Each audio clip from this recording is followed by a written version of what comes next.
What's going on, everyone? Welcome back to the show. So I posted a video yesterday and I actually made a big mistake, and I want to correct that in this video and then talk a little bit more about this potential gas rebate that they're talking about. So that's what we're going to focus on today. But first off, on this channel, we talk about financial news and what's going on in Washington, D.C. If that sounds like something interesting to you, please subscribe to the channel and hit that little bell notification. That way you get notified anytime we put out a video. Okay, so let me talk about this. I said yesterday, I believe I said 100 million barrels per day.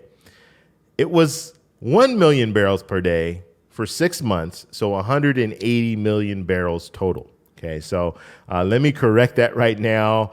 I don't know what I was thinking. I'm on vacation right now, and I'm in vacation mode in my head. And so that is what the plan is. That's what President Biden wants to move forward with. Okay, so he's looking at the strategic reserve, and he's going to take 1 million barrels per day for 6 months, and that'll be 180 million barrels that will be taken from the strategic reserve.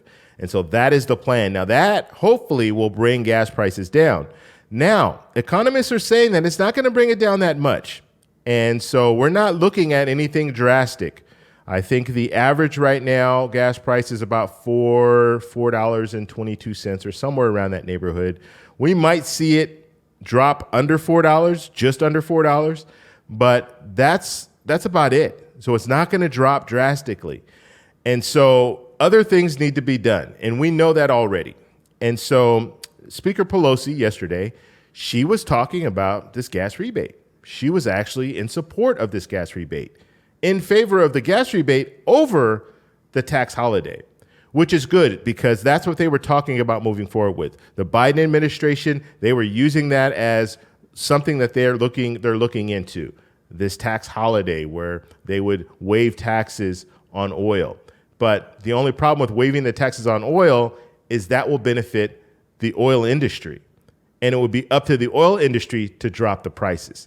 And Congress can't guarantee that the oil industry will drop prices just because they got a tax break. And so that is the fear of the gas tax holiday. What is the oil industry going to do with that? Are they going to drop the prices, or are they just going to take that money and give it to their investors? So that is the big fear when it comes to the tax holiday. So you heard Speaker Pelosi yesterday say that she's in favor of a gas rebate. And that's good. And she even said direct payment.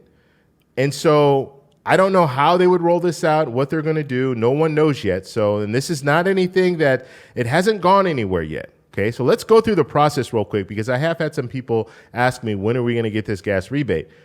It hasn't gone anywhere yet.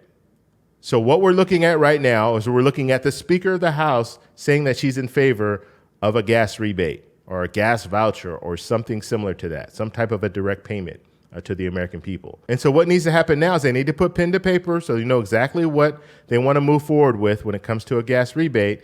And then Nancy Pelosi or Chuck Schumer, the leader in the House and the leader in the Senate, they can move forward, put it on the floor, vote on it, and then give it to the president for final signature. Now, I said it like it was easy, but there are going to be some problems. Okay, we're going to have some issues. You're going to have some politicians that will be in favor, some politicians that won't be in favor.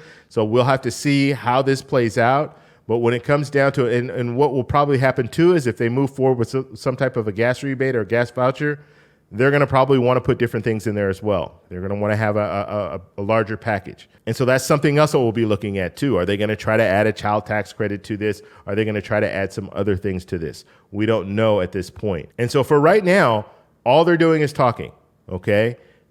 They need to move forward with something. I think there's a very good possibility that they're going to move forward with some type of direct payment, okay? Because you have the Speaker of the House saying that she's in favor of that. So now you'll have a politician say, let's put something together and try to move it forward. Now, they might try to move it forward without reconciliation, okay?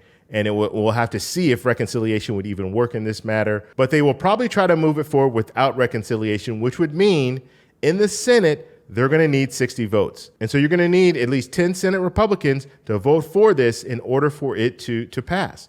Okay, so in the House, it's not going to be a problem. Speaker Pelosi can bring it to the floor. She'll get the votes that she needs, and then it will go to the Senate. But in the Senate, that's where things get hung up. Okay, and then we also need to look at Senator Manchin, what does he think about this? Senator Sinema, what does she think about this? because they could hold out and say, you know what, we're not for this. And so then they're going to need even more votes. But regardless, if they can't do it through reconciliation, they're going to need Republicans to support this. Will Republicans support this in a midterm election? I don't know.